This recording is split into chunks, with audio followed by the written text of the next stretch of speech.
I look at somebody like John Lennox, and he will point to something like the Soviet movement in Russia, I think from the 20s until the late 80s. And he will kind of point to that and say, that is an atheistic movement, and atheism always entails this destruction, etc., etc., etc.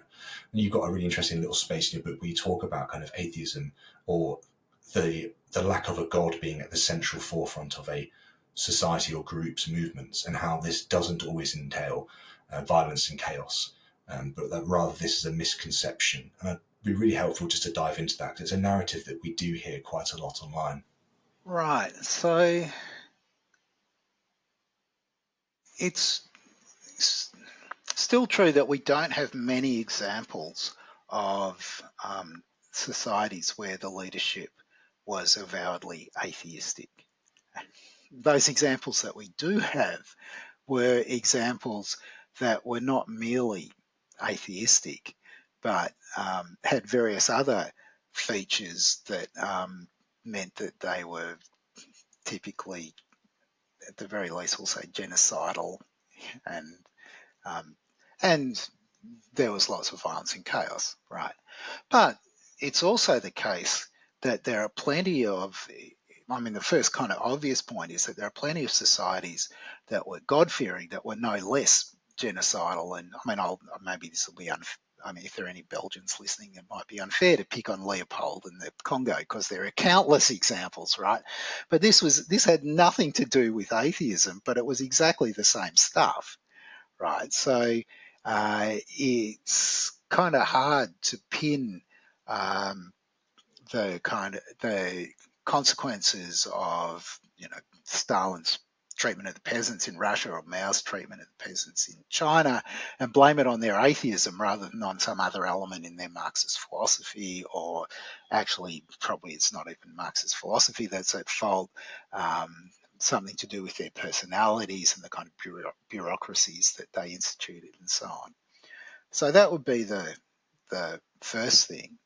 The second thing to say is that there's a very long history of people worrying about what a godless society would be like. What would it be like if you had a society where people didn't believe in the gods? And so in England and, in the UK more broadly, from the 16th century and well into the 17th century, you get all of these dystopian novels and poems by people like Swift and Fielding, all kinds of people, and worrying about it when at the time it wasn't even clear that there are any atheists at all, right? And it's not clear really that they had any evidence to support the claims that they were making. And I don't think that, given what you just said about what Lennox claims about Russia and China, and I assume North Korea and maybe one or two other places, it's not clear that he's got any evidence that it's specifically the atheism that's connected to the evil deeds that those regimes have done, whereas theism was not connected to the evil deeds that pretty much every other serious empire has done. Yeah, that was going to be my closing remark. It was going to be like point 3, that kind of you look at many of the other atrocities that have happened throughout the whole of history, and they've been very closely linked to, you could argue in the same ilk that they're closely linked to theistic perspectives, rather than, as you then link them to, the whims or the personality of the individual that is in charge of that space and that time and is making those decisions. Okay.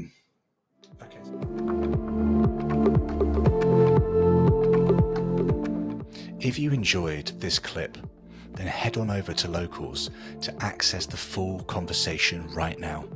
Supporters can access the video version, and everyone can access the audio-only version of the conversation. I'll see you over there.